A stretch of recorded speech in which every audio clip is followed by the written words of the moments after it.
శ్మశానంలో ఆయన కూర్చోపోతే ఉగ్రభూతాలు వచ్చి ఓళ్ల మీద పడిపోయి ప్రజల్ని సత్కార్యాలు చెయ్యనివ్వమని అక్కడ కూర్చుని తాండవం చేసి వాళ్ళని కూర్చోబెడతాడు.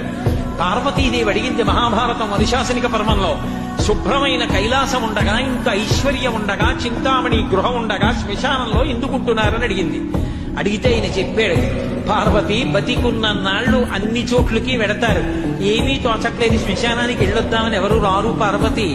నేనంతవాణ్ణంటాడు, పొడుగ్గా ఉన్నానంటాడు, తెల్లగా ఉన్నానంటాడు, పండితుండంటాడు, పద్యాలు నాకు నోటికొచ్చంటాడు, ఉపన్యాసం చెప్పగలనంటాడు, నాకు పాటలొచ్చంటాడు, నేను నాట్యం చేస్తానంటాడు, నేను అధికారినంటాడు, నా దగ్గర డబ్బుందంటాడు, నేను పాట పాడగలనంటాడు. ఇన్ని ఉన్నాయనుకున్న వాడిలోంచి ఊపిరి బయటికి వెళ్ళిపోయిన తరువాత వాడిని తీసుకెళ్లి 4 కొత్త కర్రల మీద పడుకోబెట్టి చాప చుట్టి తాడు కట్టి పైన నూలుబట్ట కప్పి తీసుకొచ్చి అన్నీ తీసేసి కర్రల మీద పడుకోబెట్టి కాల్చేస్తుంటే జీవుడు లేచి నిలబడి పుర్రె పగిలిపోయిన తరువాత కన్న కొడుకు కూడా స్నానం చేసి వెళ్ళిపోతుంటే చీకటి పడిపోయాక, అయ్య బాబోయ్ చుట్టూ ఉగ్రభూతాలు, నా వాళ్ళన్న వాళ్ళు లేరు, వీళ్ళని నమ్ముకున్నాను, ఒక్కడు లేడని ఏడుస్తుంటే నేనున్నాను రా అని చెప్పడానికి నేను కూడా లేకపోతే చచ్చిన వాడు 1000 మాటలు చచ్చిపోతారని అక్కడ ఉన్నాను పార్వతి, నా కర్మకాలక్కడ లేనన్నాడు.